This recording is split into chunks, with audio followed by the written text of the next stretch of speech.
Hey y'all, welcome to my podcast. I want to let you know how I'm doing these podcasts. It's on the Anchor app.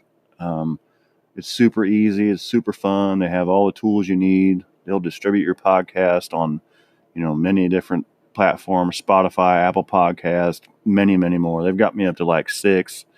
You can make money with your podcast with no listenership. I mean, everything's there to make it easy in one place. All your editing tools, everything. So get out there and download the free Anchor app or go to anchor.fm to get started and have some fun and fix something.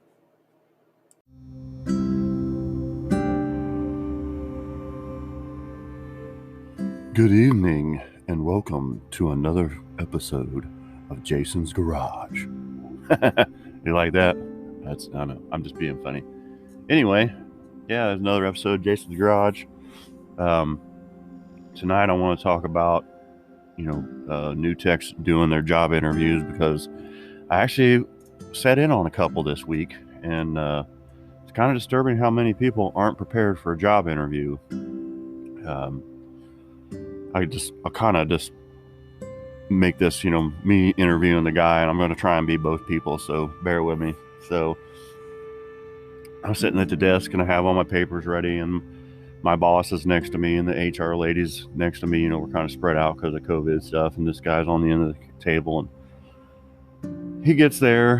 He's about 5 minutes late, and we're like, we're all just tapping our fingers on the table like, what the heck? And, maybe traffic, or it is hard to find. Our administrative building is pretty large, so we'll give him the benefit of the doubt. So the door opens, and we're all like, hey, how you doing? Hi. And he just like limply shakes everybody's hand. It doesn't really say anything. And half of his shirt's untucked, and his hat's on like crooked. And he just plops down the chair and like flops his phone on the table, and that's all he has. Looking really frumpy. So we start asking him questions like, oh, hey, what's your name? And he says, oh, my name's Fred. And so we go around the room, we introduce ourselves, who we are, what we are, where we've been. It's like, well, what kind of experience do you have? Oh, yeah, bro, like, I got tons of experience, man. I work on like cars and lifted shit and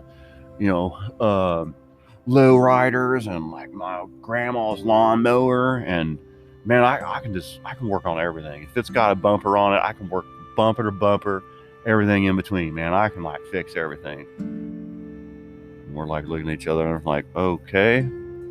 So what kind of shop experience do you have? Oh yeah, man, it's like my Uncle Vinny's, man. That's where I've been working at, Uncle Vinny's garage, man. It's at his house, We work on all the neighbor stuff, and we like fix, And I'm like, so everybody's looking at each other again. I'm in the back of my mind, I'm like, well,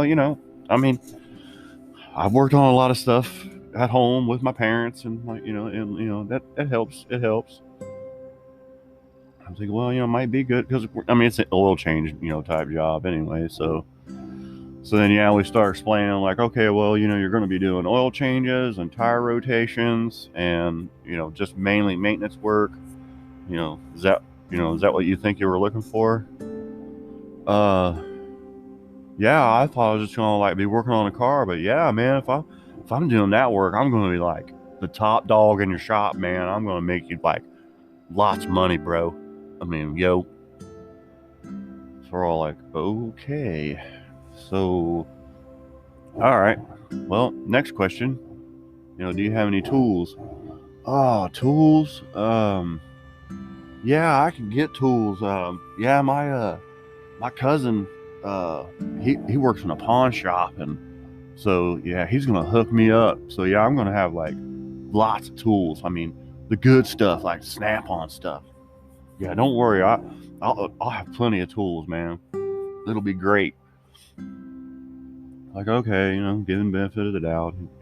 Nobody's, tools are expensive. I went over this before. It's hard to start out with tools. So then we're like, okay, well, we'll probably just get back to you like in a week or so. We've got a bunch of other interviews to do. That's kind of all the questions we have. do you have any questions for us? And as we're doing this, he's drifting off into his phone.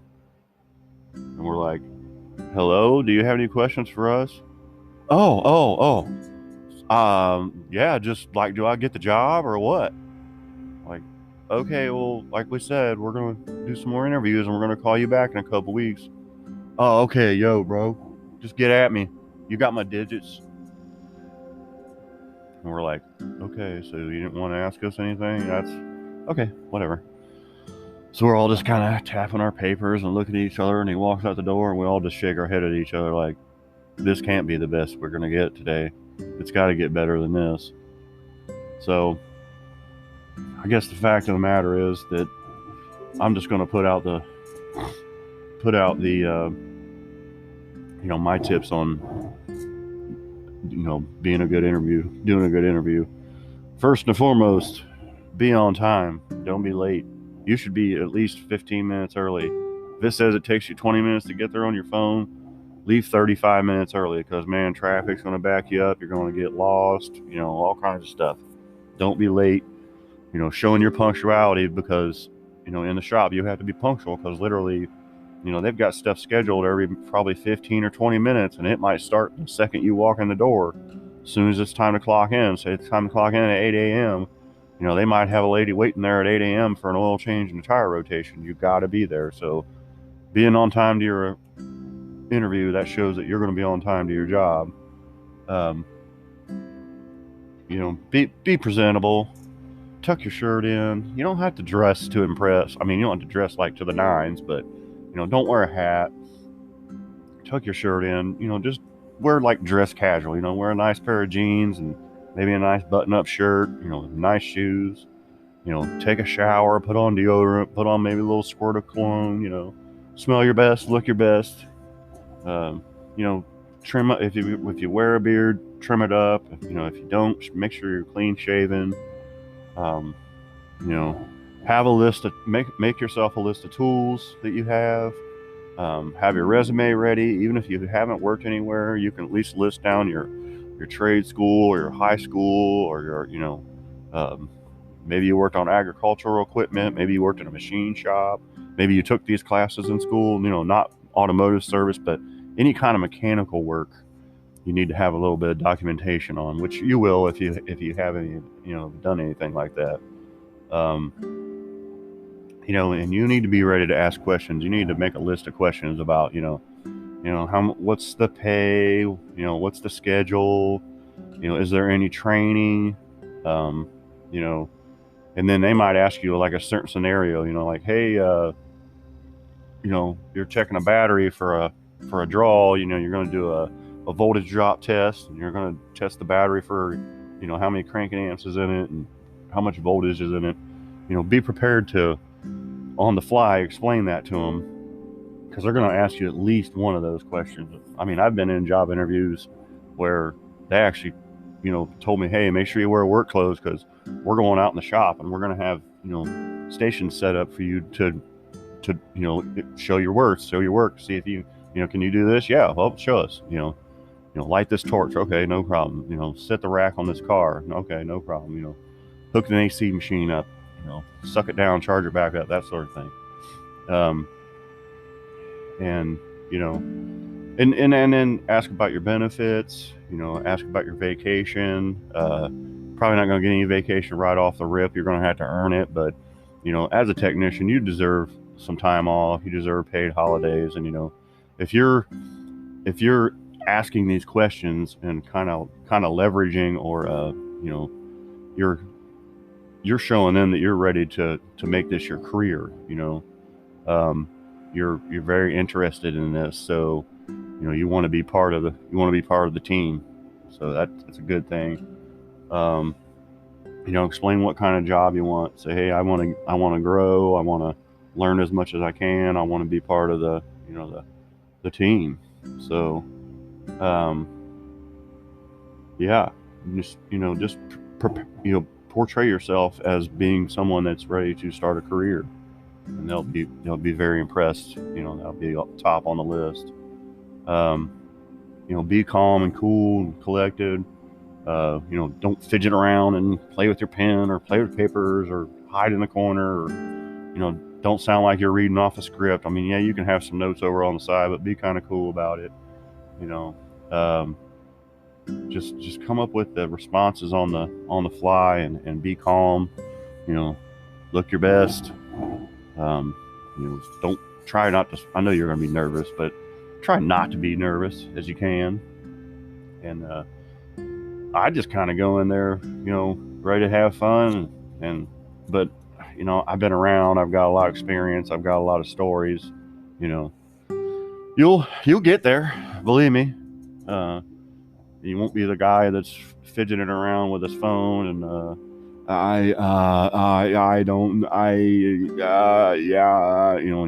don't do that.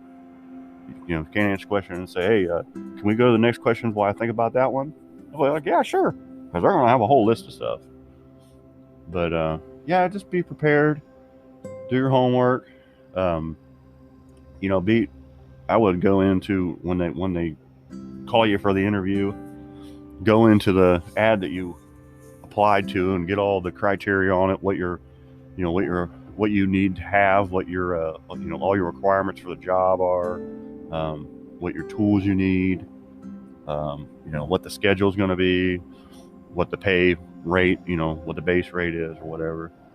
But yeah, you'll be fine if you just keep yourself clean, calm, collective, make all the notes you can, be cool, laugh, it's stressful enough. You need to break up the monotony. So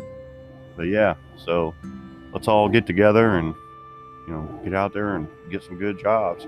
And if the older technicians are listening to this, which I'm pretty sure they are by looking at the stats, if you know anything, you can tell these new guys coming in, because I don't think they train them on interviewing in school. So we need to, if you guys can put that out there, like one of your guys is getting ready to move up to another qualification or something, like, hey, let's be clean, let's be ready to go, be on time, just I'm going to pass on our knowledge to get these guys going, because I really don't think they train them to do that in school. It's kind of scary. So, but hey, go with it, have fun with it, and get out there and fix something.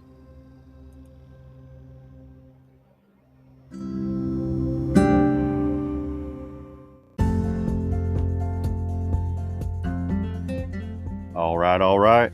Another episode of Jason's Garage tonight. Just hanging out in the garage. It's kind of cold out. Got the heat on. Just chilling in the garage tonight. Getting ready for work tomorrow. Holiday weekend's coming. I'm on call, but everything will be good. Short episode. Just want to go over the definition of mechanic versus the definition of technician. In my mind, they're the same thing, because when we started out, we were mechanics, but now we're technicians. My opinion between a mechanic and a technician, first thing that comes to mind, and the first thing that comes to mind in a lot of people's customers' mind, is mechanic is an old shade tree mechanic. He's working in his backyard, he's working in his garage out of the house, and I'm not taking anything away from those guys, because there's a lot of them out there that are good, but I think mainly what I get back to is, like, back in the day when my grandfather was a mechanic, the car was all mechanical. There were no computers, there were no sensors, there weren't any backup cameras or, side impact airbags or collision avoidance systems. We work on all that stuff. So, the word technician to me is, you're darn near an engineer, because you have to know how to use a scanner. You have to, you're studying electronics, you're studying electrical flow, you're studying current, resistance, voltage. You're damn near an engineer, and that's the way it's going to be, from here on out. But also, the technician makes us sound, well, we are more technical, and I'm not taking anything away from the old mechanics, because I love them. That's where I came from. That's my roots. I work from home. I have customers at the house, and they know I'm going to get stuff fixed, and they call me their mechanic, which I am. But the word technician, it sounds a lot more technical. It's more proper. Technician to me is someone that it's going to diagnose and repair your car, correctly the first time.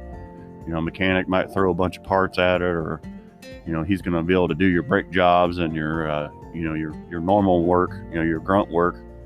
But as far as diagnosing a drivability issue, or coming up with why it's malfunctioning, electrically, it's very difficult. There's a lot of variables in this job nowadays, and you have to be on your toes. You have to have a lot of education. You have to have a lot of equipment. So the new techs coming into the job, we want to advertise them as technicians and not as mechanics. I'm kind of an oddball because I'm not just working out in the shop and diagnosing stuff. I have to explain to the customer what's going on and what we need to do. Same thing at the house. I get a car here, I've got to get it in, I've got to diagnose what's going on, I've got to get an estimate together, I've got to call the customer, I got to tell them, this is what you need, this is what's going to cost, this is how much time it's going to take. And they're like, okay, well, whatever it needs, I trust you, fix it. So, you need to have that confidence going in that you are a technician, you are a good technician, you are a prepared technician, and, everything will be good. Everything will be great. You're going to build a lot of trust. You're going to build a good clientele. I know I harp on this, I go over and over it again, but this is what we need to do. We need to be prepared. That's going to be number one priority. But yeah, the difference between mechanic and technician is just, I would say technology. That's pretty much where a technician comes from. But like I said, you're darn near an engineer. You have to know every facet of that car. You got to know the electrical. You got to know all the modules. You got to know how all the modules talk to each other. You've got to know, man, there's so much stuff you got to know. So just be prepared and get out there and fix something.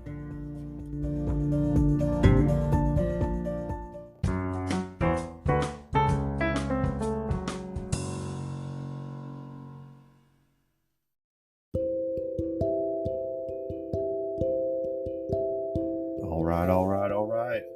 Coming at you with another episode. Hope you guys got to enjoy your holiday, Thanksgiving here in the United States.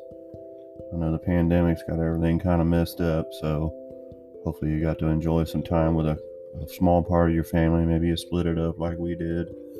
But anyway, hope you guys enjoyed that. Just want to go over some basic brake stuff today. Kind of get you, just give you an idea how the system works, what the parts are. It's very basic, it's very, very introductory. Just want to go over all the parts. So, the main part of the brake system is the master cylinder. It's located underneath the hood. It's usually attached to your brake power booster. It usually it's like a sliding cylinder. Most of the time, the master cylinder is made out of metal. Sometimes it has a plastic reservoir on it, and the master cylinder is aluminum. Sometimes the whole master cylinder is cast iron. A lot of your older cars have that. Most of the newer cars nowadays are aluminum cylinder with a plastic reservoir on them before you put the fluid in. Like I said, they're attached to the power booster. They usually have two cylinders in them. Basically one to run the front brakes, one to run the rear brakes. One of the cylinders is larger than the other one to put more pressure on the front brakes usually, and a little bit less on the rear. There's seals in there, and you got to make sure the brake fluid's good so those seals don't get damaged. When it gets cold outside, water will intrude in there and freeze, and then sometimes it'll flip those seals. But anyway, I want to get just basic stuff here. And then the brake power booster it's mounted between the brake pedal and the master cylinder. The brake pedal connects to a rod which pushes into the power booster, which usually is either a vacuum operated diaphragm type booster.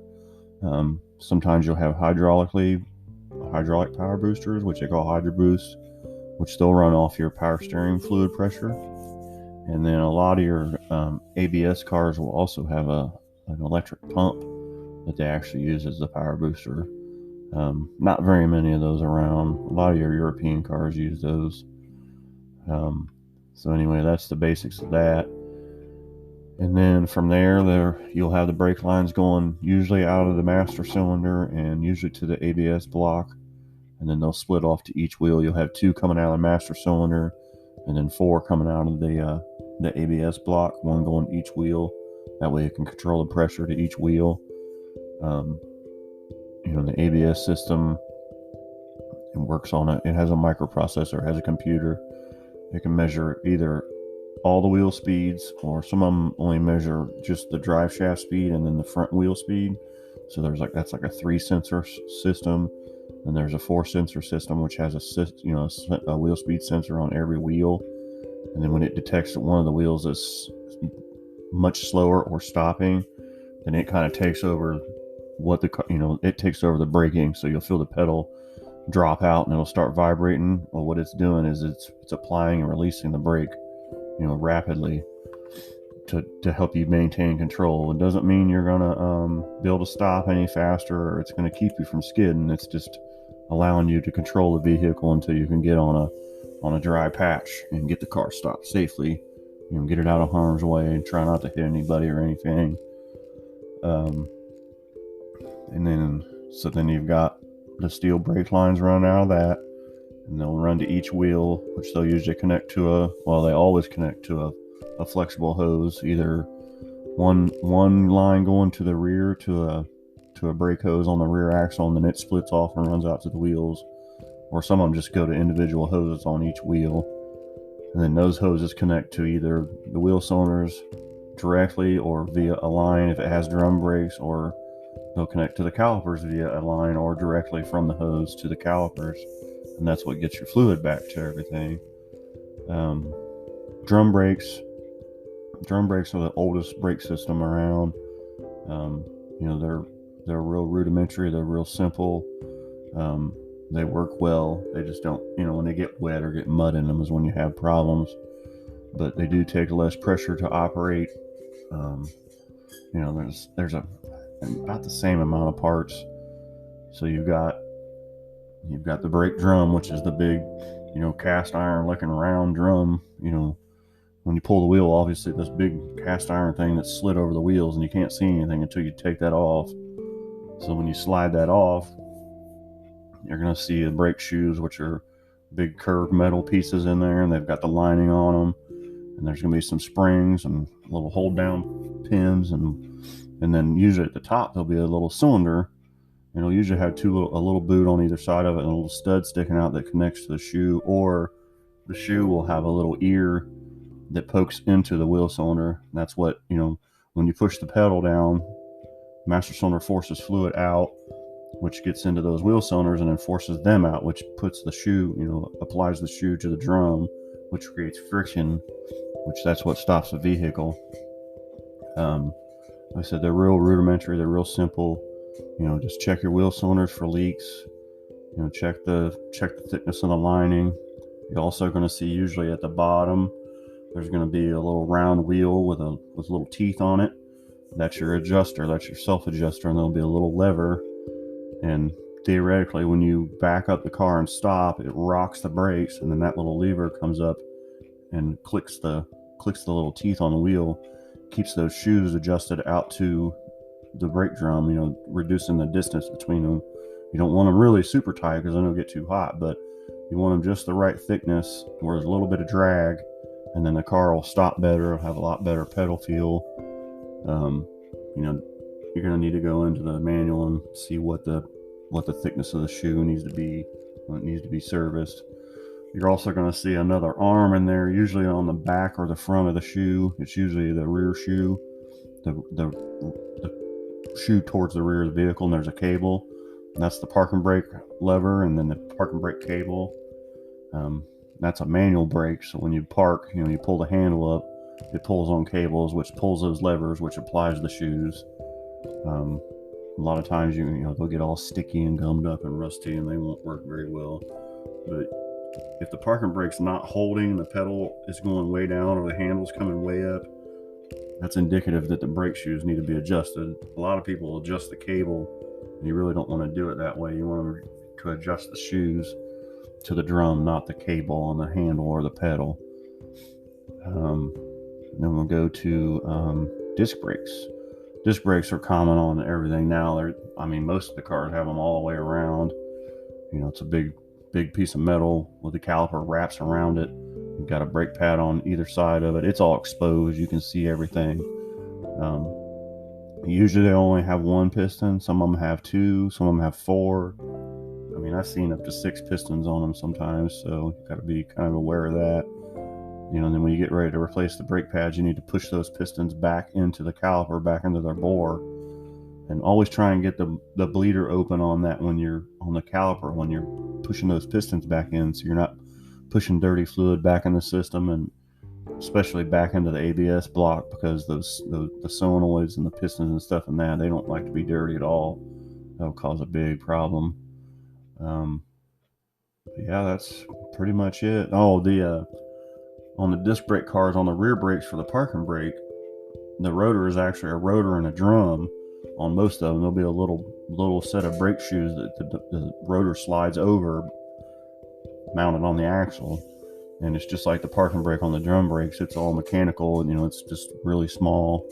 But then a lot of them have the parking brake integrated into the caliper, which is like a worm gear in there that'll actually manually move the piston in and out. And sometimes those will get stuck and jammed up and they won't release. And so when you go to push the piston back in, a lot of times you have to turn the piston clockwise so it'll work its way back in on that worm gear. You can't just push it in like a normal piston on a caliper, because you've got to reset that mechanical part. Some of the older Asian cars that we used to run into, they had a little plug on the back of it. You had to take a bolt out, and you had to actually stick like an Allen wrench or a Torx bit in there and turn that worm gear manually that way to bring the piston back in. But I haven't seen those for quite some time. I think it was on the older Mazdas or something. But yeah, and then your brake linings, your brake pads, it's the big brake pad. It's got the metal part, the solid metal part that's where it attaches. That's where it contacts the pistons. And then you've got the lining. A good rule of thumb, when that lining's worn down to the same distance as the backing plate, it's time to let somebody know that these brake pads need to be replaced. If you see any cracking on the rotors or rust on the rotors, or they're pulsating real bad, you definitely want to replace them. You don't want to try and machine them. And usually nowadays the rotors don't have enough meat on them, enough thickness to even have them machined. Now, brake drums, on the other hand, they usually have a little bit left on them. You can have them machined. You can either machine them in-house if you have a lathe, or you can send them out to a machine shop, and they'll measure the run out on it, and they'll measure if there's enough material left to machine those down and get them straight for you and flat. But most time nowadays, they're all just throwaway. We just put new rotors on them, and we put new drums on them, and clean up all the hardware and the slides, and replace your springs on your rear drum brakes. And so that way it'll be a good brake job, and the customer will be happy, and make sure it has new brake fluid in it, and everything will be good, and we'll all make money. So I hope you got something out of this. Like I said, it was pretty rudimentary, pretty basic, but a lot of people need to know the basics. So get out there and fix something.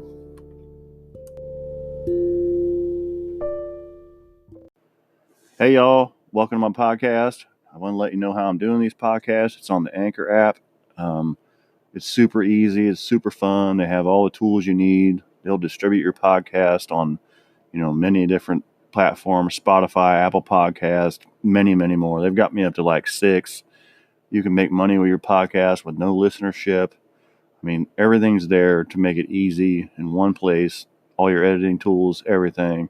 So get out there and download the free Anchor app, or go to anchor.fm to get started and have some fun and fix something.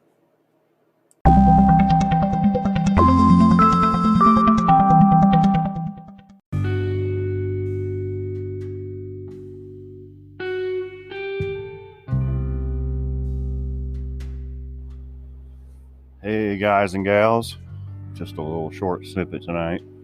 I was out out in the garage today. Well, actually out in the driveway today because it was fairly warm today, sunny. Working with my son on an old Mustang that he's got. We worked on the rear end. We replaced the axle C-clip, and he did some intake gaskets on it, and got my camper ready to go for winter. Got my boat ready to go for winter.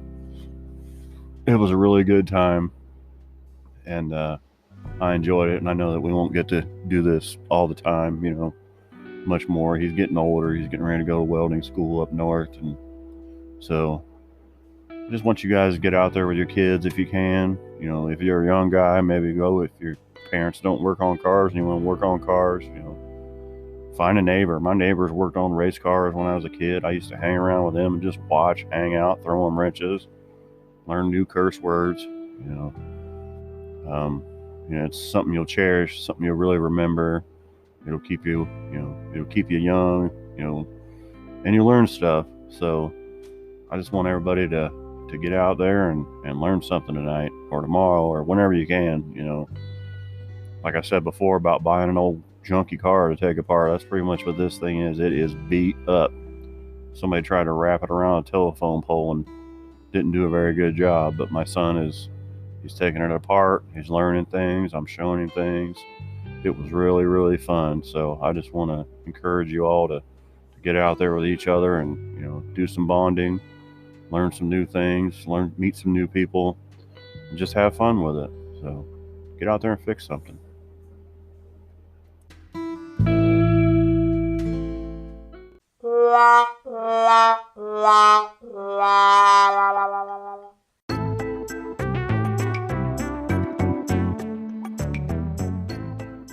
Hello, guys and gals. Another episode of Jason's Garage here, coming at you from the old garage. Just going over some basic stuff this next couple episodes, just kind of get everybody refreshed and knowing all the parts and how they work and where they need to be. Going to talk about suspension. Suspension's a pretty complicated part of the vehicle. A lot of moving parts. A lot of variables, wheel alignment, that sort of thing. I'll get into wheel alignment another time, but basically, steering and suspension. I think I'm more going to go over steering, from your steering wheel, out to the car. So you've got your steering wheel, which is mounted to your steering column. Steering column is a shaft that runs from the steering wheel down to the gearbox or the rack and pinion. A lot of us call it steering gear. So when you turn the wheel, it moves the gears inside. There's a ring and a pinion gear. Turn the wheel to the right, it moves the, obviously the linkage to the right or the left, whichever direction it needs to go.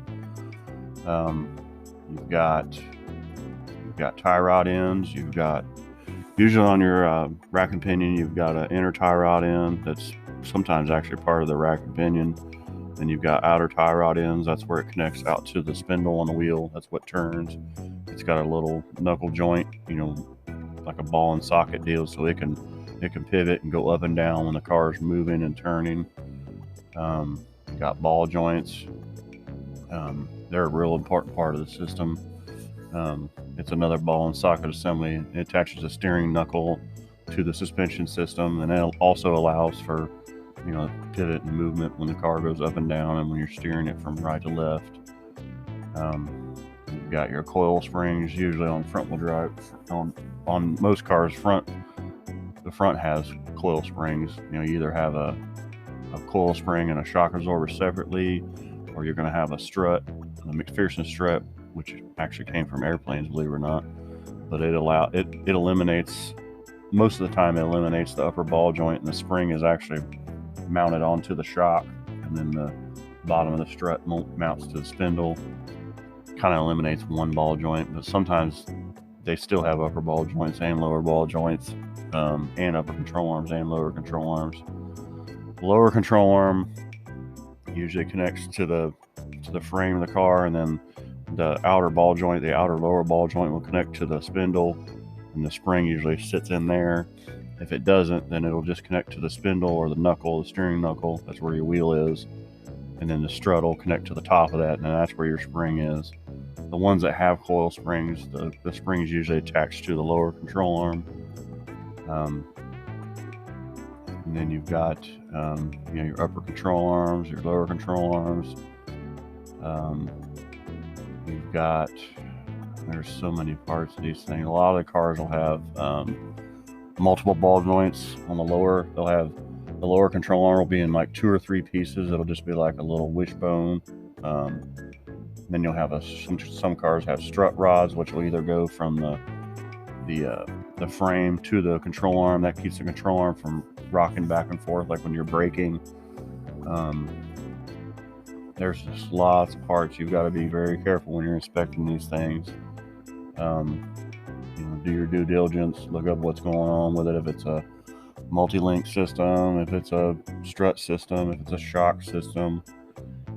You also have stabilizer bars, which help the car when you're turning so it doesn't dip to one side or the other, or what we call roll. It's a bar that usually attaches to the frame and then usually attaches out to the control arms, the lower control arms. It's like a big torsion bar or another kind of spring.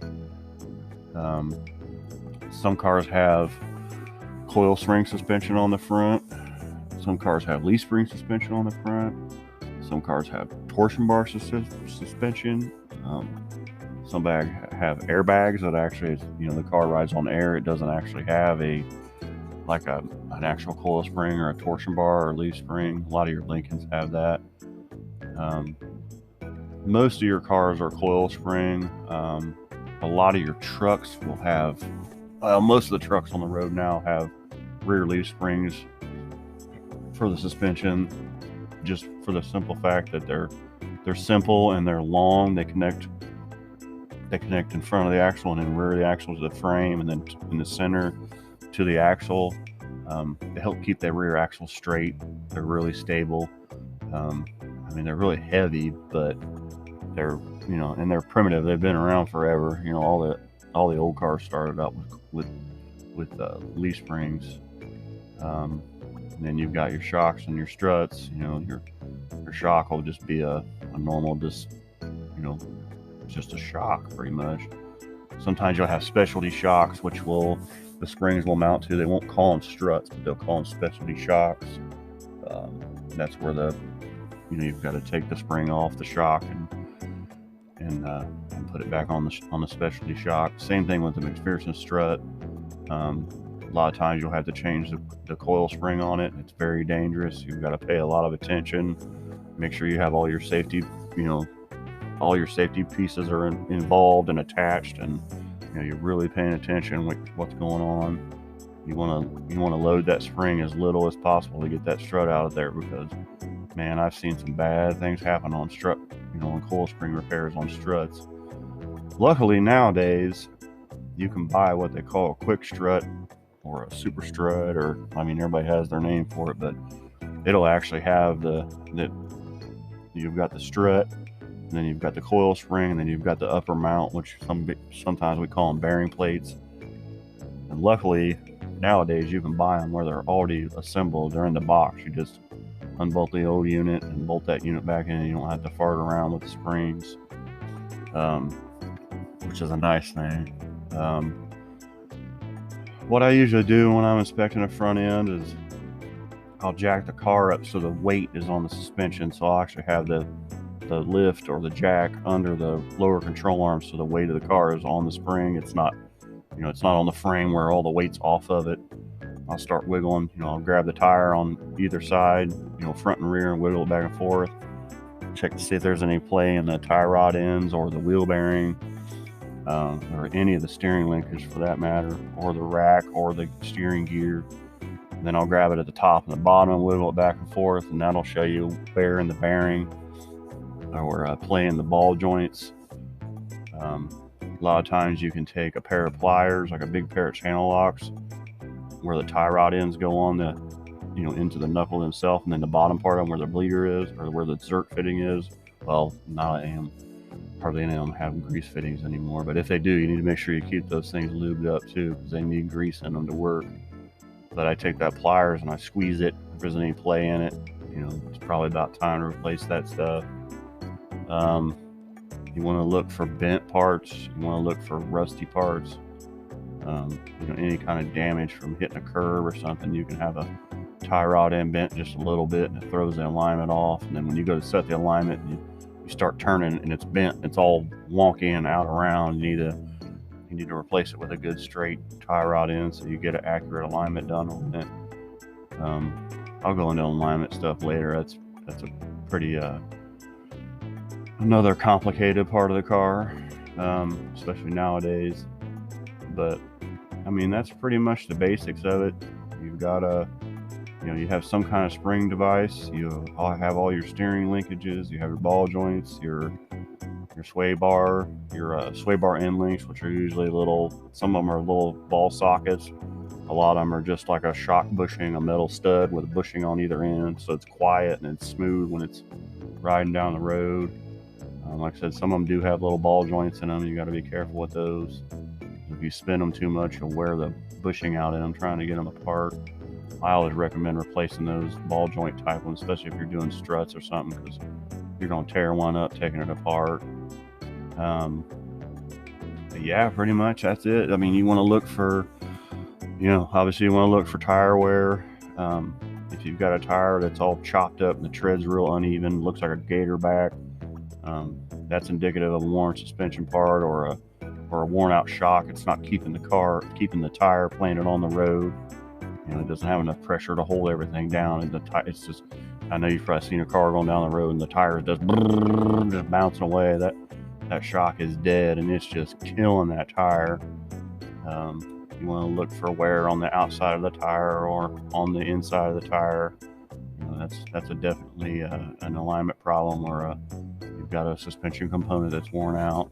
So just pay attention to that stuff. Like I said, I'm kind of rambling. It's just basic information I'm trying to get out there. I know some guys need it, some guys don't. Some of us just need it for a refresher course. Your air spring cars, they'll have a big airbag. A lot of your luxury cars like your Lincolns and Cadillacs and a lot of your European cars. I mean, but some of your SUVs even have them. Some of your pickup trucks have them.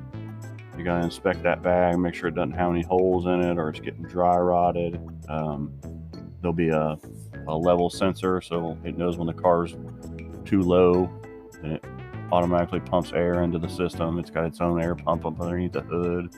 It has its own module. And a lot of them have, they have microprocessors, regardless, even if they're rudimentary ones, old ones. But you won't run into that very much, but you will. I mean, I'm not saying you won't. So just keep your eyes open, pay attention, look everything up, take stuff apart, put it back together, learn how it works. And then you'll be ready to get out there and fix something.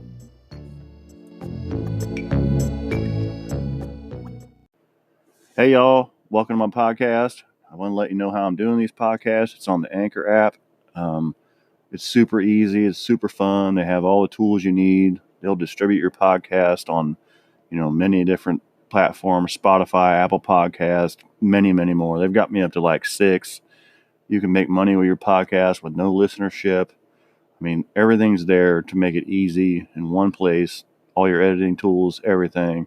So get out there and download the free Anchor app or go to anchor.fm to get started and have some fun and fix something.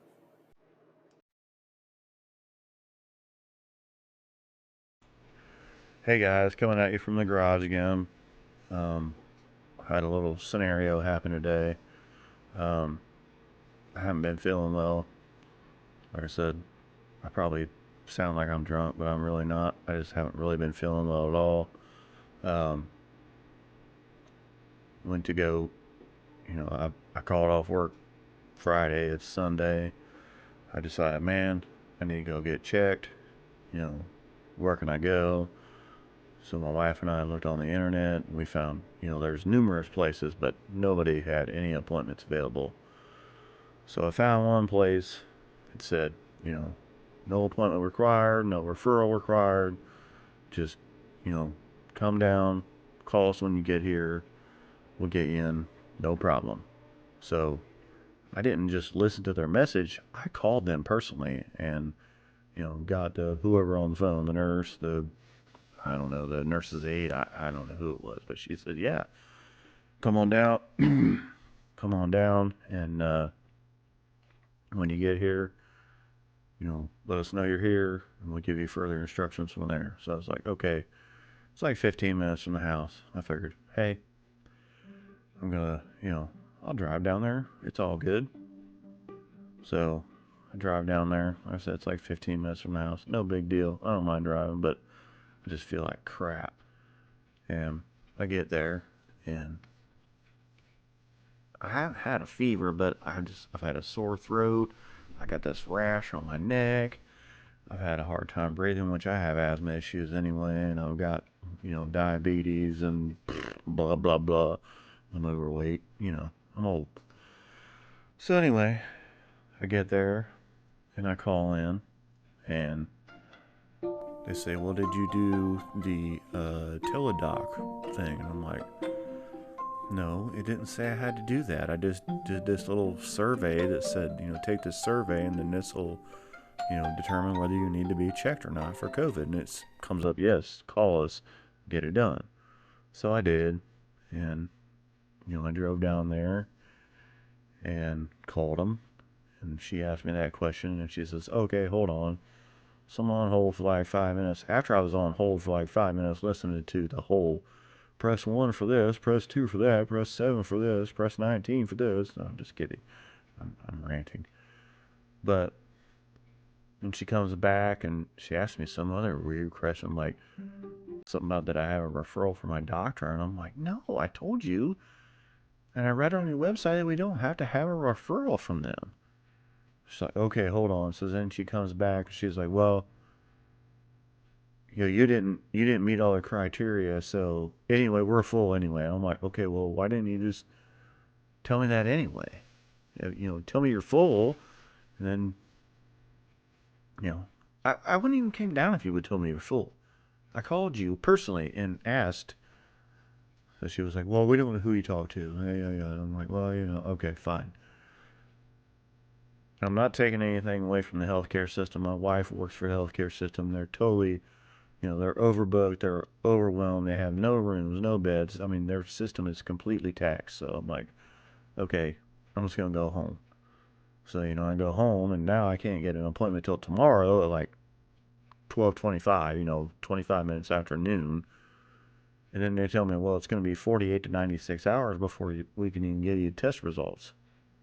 That's before I can go back to work. So it's going to be like 2 to 4 days before I can even go back to work if I'm negative. Let alone if I'm positive. If I'm positive, I'm not going to go back to work till Christmas. So, you guys need to pay attention to what people are calling you and asking you about. Man, like I said, I know you guys are completely overwhelmed, but you just really need to listen to what our needs are and what's going on with us. Just, I'm so sick of this stuff. It's so overwhelming. Our anxiety is through the roof, and I'm just done with it, man. I wish this stuff would just get over with. I'm just totally, completely through with it. So, alright. I just want to let you guys know that.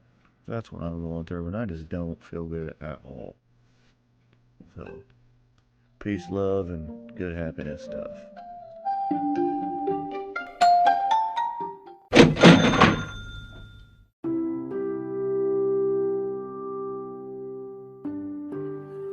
Hey, y'all, what's going on?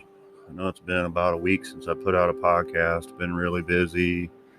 Haven't been feeling good, to tell you the truth. Feeling better today. Gotta stay home from work for a couple days, make sure I don't have any bad sicknesses. Got tested today, so anyway, I just wanted to talk about making a little money at home. When you're comfortable working on stuff, try and make it easy work. Try and do brake work, tune-ups, maintenance stuff, replacing the hoses, replacing belts, try not to get into heavy stuff like doing engine work and transmission jobs and things of that matter, because you're just going to run into trouble. You're going to get a defective part, and then you're going to have to eat it and do all the labor over again. And that's very labor intensive work. You know, be safe when you're doing everything. You got the car jacked up, make sure you got a jack stand under it. Wear your safety glasses, wear your gloves, all that stuff. I mean, the last thing you want to do is get hurt doing this stuff at home, and then the customer's car stuck at your house, broke down, and they need it back and you can't fix it. Take your time diagnosing it. If you're not sure, do your research. You don't want to misdiagnose something, because then you're going to end up eating it again. You're going to end up having to fix it right, or pay them back for wherever they have to take it to get it fixed right. Just take your time. And if it does end up that whatever you worked on via the part fails, or you missed something, misdiagnosed something of that nature, be prepared to make it right, and not charge the customer. You want them to think, you want them to know that you're going to take care of it, and that way they'll come back, because you need them to come back.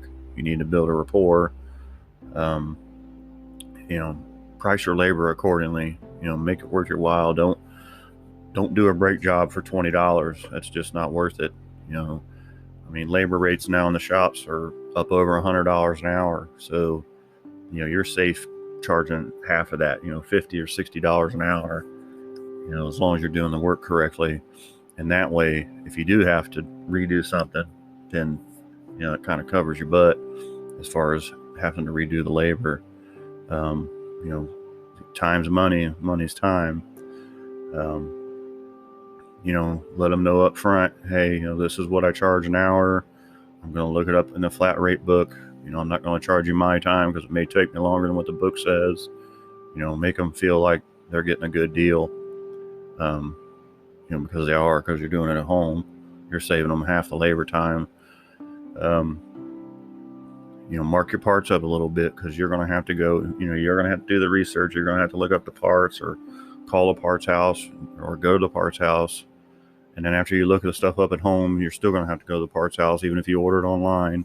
I guess some places do deliver now, but make it worth your while. If it's a $3 part, charge them $6. If it's a $20 part, charge them $30. Kind of make a matrix like that. Once you get up to expensive stuff, you can't really mark it up a lot, but the little stuff you can mark up and make more percentage on, just to cover your butt, and make a little bit of money.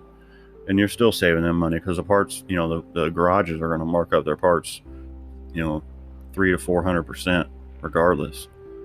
You don't want to be doing tire work at home. You can't really afford to do that unless you got a buddy that'll mount them and balance them for you and give you a good price on them, so you can make a little bit of money.